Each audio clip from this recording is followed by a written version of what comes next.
이어서 경주 소식입니다. 인터넷신문 경주포커스 김종득 기자 만나보죠. 안녕하세요. 예, 안녕하십니까. 네, 오늘 첫 소식은 경주시 차기 보건소장 임용을 둘러싼 논란 소식이네요. 지금 공직사회가 술렁이고 있죠? 예, 그렇습니다. 경주시 11월 1일자로 지금 계시는 김시 보건소장이 올 연말자로 명예퇴직을 하기 때문에 예. 11월 1일자로 개관형 직위 임용 시험 계획을 정식 공고를 합니다. 그리고 임용 절차를 시작했고요. 그래서 지난 11월 13일부터 17일까지 응시 원서도 받았고, 그래서 내일 모레 12월 1일날 1차 서류 합격자 발표, 그리고 8일날 2차 면접 거쳐서 12월 중으로 합격자를 발표할 계획이었습니다. 그런데 이 응시 원서를 낸 2명 가운데 1명이 2000년부터 2015년까지 약 15년 2개월 동안 경시 보건소장을 역임했던 분이 응시한 것으로 알려지면서 이분이 상대적으로 좀 유력한 것으로 이렇게 알려지면서 공무노조 경주시 지부가 인정하면 안 된다 이렇게 반발을 하면서 공직사회가 한때 그에 술렁이기도 했습니다. 네, 그러니까 이 논란이 된 전 소장은 오늘 응시를 철회했다고요? 그렇습니다. 어제 공무노조 경주시 지부에서 경주시 전 공무원 내부 게시판 우리가 세월이라고 하죠. 여기에 보건소장 김 전 보건소장의 임용을 반대하는 여러 가지 비판과 함께 재직 동안에 재직 시에 여러 가지 비판적인 내용과 함께 이런 공무노조 경주시 지부의 입장문을 어제 내부 게시판에 올렸는데, 어젯밤에 김 전 소장이 응시 철회 의사를 메시지로 이렇게 보냈다고 합니다. 그런데 이제 그 효력 여부가 좀 나중에 문제가 될 수 있기 때문에 경주시에서 만약에 철회하겠다면 좀 서류를 공식적으로 철회를 해줬으면 좋겠다. 의사를 표현했으면 좋겠다. 그래서 오늘 오전에 응시 철회 신청서를 경주시에 제출한 것으로 확인이 됐고, 그래서 경주시에서는 오늘 오전에 김 전 소장이 경주시에 제출했던 일체의 응시 서류를 돌려주고 지원 철회를 공식 결정했다고 합니다. 이런 응시 철회 배경에는 아무래도 어제 있었던 공무원노조 경주시부의 입장문이 시청 내부 전산망에 올렸고, 또 일본론이 그런 사실을 보도한 것이 아무래도 좀 그런 것과 무관하지 않는 것 아니냐 이런 분석입니다. 네. 그러면 지금 2명 중 1명이 이렇게 응시를 철회했으면 앞으로 임용 절차가 어떻게 되나요? 이 1명이 있으면 1명이 합격되는 게 아닙니다. 경시에서는 워낙 12월 1일로 열기로 했던 1차 서류 전형 합격자 발표 계획을 백지화하고 임용 연장 공고를 할 계획입니다. 지난 1일자로 공고한 임용 시험 계획 공고에 기타 유의사항에 경시가 공식적으로 이 공고문에 이런 내용이 있는데요. 1일자 경시 보건소장 개방형 직위 임용 시험 공고문을 보면 경주시에서는 응시자가 없거나 경주시 내부 응시자만 있는 경우에, 또 선발시험위원회의 심사 결과 적격자가 없는 경우에는 재공고를 하고 응시자가 1명일 경우에는 연장 공고를 하기로 이렇게 유의사항으로 공개를 했습니다. 그렇기 때문에 지난 13일부터 17일까지 진행했던 응시 원서 마감에서 김 전 소장을 포함해서 2명이 업무를 했고, 김 전 소장이 오늘 응시 철회를 하면서 이제 1명의 지원자만 남아 있는 상황인데, 이 응시자가 1명일 경우에 연장 공고를 한다. 이런 공고 내용에 따라서 경시에서는 조만간 이 연장 공고를 낼 것으로 보입니다.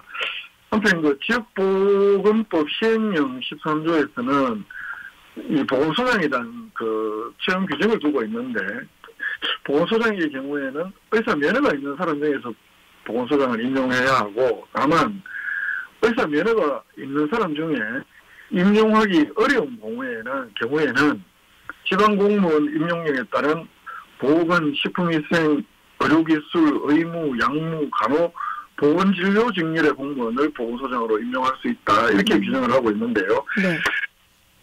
이런 점들 때문에 경주시뿐만 아니라 일선시군에서도 이게 좀 시대에 맞지 않는 지역보건법 시행령이 아니냐. 꼭 의사가 보건행정을 잘 아는 것도 아닌데 의사로 이렇게 보건소장을 임명하고 있는 것은 의사계의 어떤 이익에 너무 좀 충실한 시행령이 아니냐.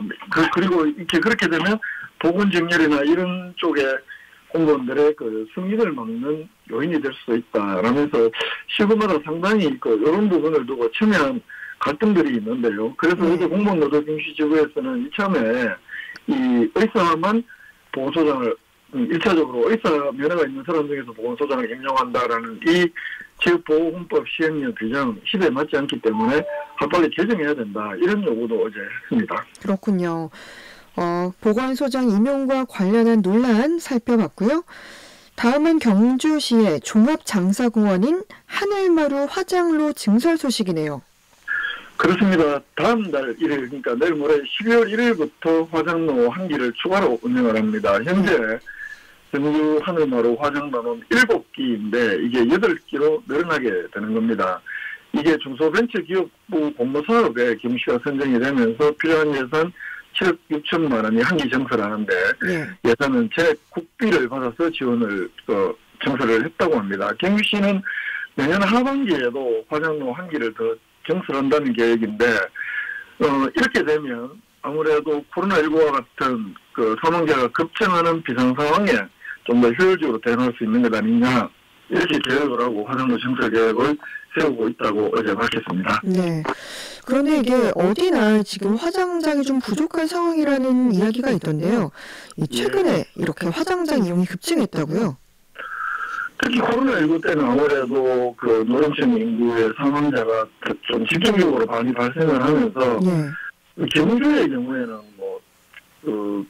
아무래도 우리 경주에 있는 화장장이기 때문에 경주 시민들이 우선합니다. 그런데 화장장이 없는 영천시나 경산시 이런 타지역에서 온 유족들의 경우에는 이 화장장 이용을 못하면서 부득이하게 이 4일장 심지어 5일장을 치르는 이런 경우도 있었다고 합니다. 특히 요 기간에 화장 건수도 급증을 하는데요. 2019년에 한 3,123건이던 것이 2020년에 3,900여 건, 2021년에는 3,600건으로 소폭 줄었다가 작년에는 4,300건으로 이렇게 크게 증가하는 추세. 올해도 10월 말까지 4,082건으로 월 평균 한 400건 정도의 건수를 기록하면서 전체적으로 이 화장 건수가 매우 가파른 장세를 보이고 있다는 것이 경주시의 설명입니다.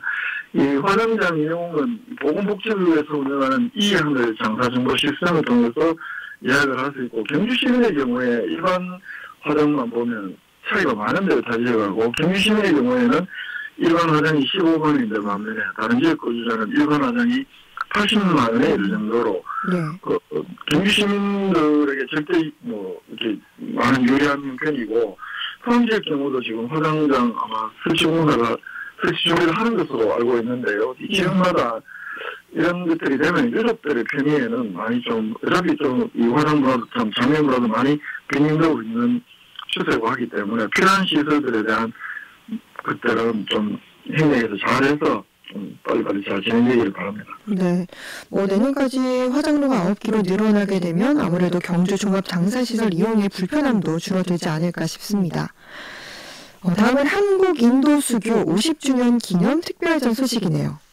네, 그렇습니다. 11월 24일 날 개막을 했고 12월 17일까지 경주 엑스포 문화센터 전시실에서 올해가 한국과 인도수교 50주년이라고 합니다. 이 일을 기념하는 특별전이 열리는데 이 경상북도가 주최하고 경상북도 문화관광공사가 주관하는 행사인데 실크로드 문명 교류전이라는 이름으로 이 시아문화를 대표하는 여러 가지 방가사회상이나 또 이런 여러 가지 유물들 또 바다를 통해서 유라시아에서 서방 동방으로 전래된 인도산 여러 유물들 이런 것들 전시를 한다고 합니다. 네.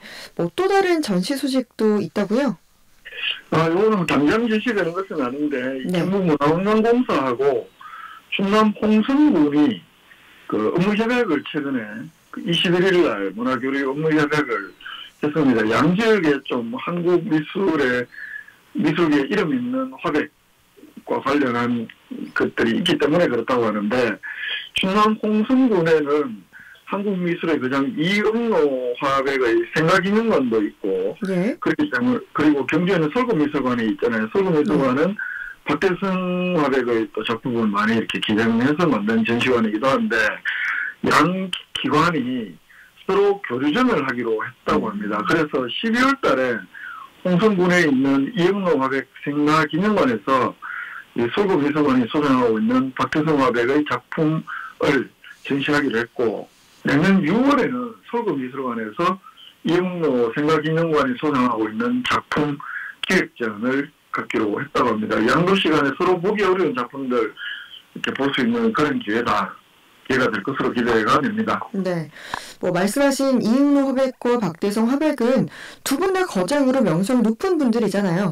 아무래도 그 이영로 화백의 경우에 고인이 되셨으니까요. 대한민국 출신 프랑스 화가로 충남 홍성군에서 태어났고 동아시아의 서화라는 양식을 바탕으로 다양한 작품 세계를 창조한 한국 현대미술사의 거장으로 평가를 받고 있는 인물입니다. 그리고 소설 박대성 화백은 아직 현존하고 있습니다만 수묵으로 독자적 예술 세계를 이룩하는 화가이고 90년대 이래 경주에서 작업에 매달리고 있고 2008년에 자신의 작품을 경주 서울미술관에 기증한 화백이기도 한데 이 두 화백의 작품들을 서로 이렇게 교류 전시를 하며 양적에서 서로 좀 접하기 어렵던 작품들을 볼 수 있는 네. 그런 기회가 되지 않겠냐 이런 기대입니다. 네, 오늘 경주 소식 여기까지 듣도록 하겠습니다. 김종득 기자였습니다. 고맙습니다. 네, 고맙습니다.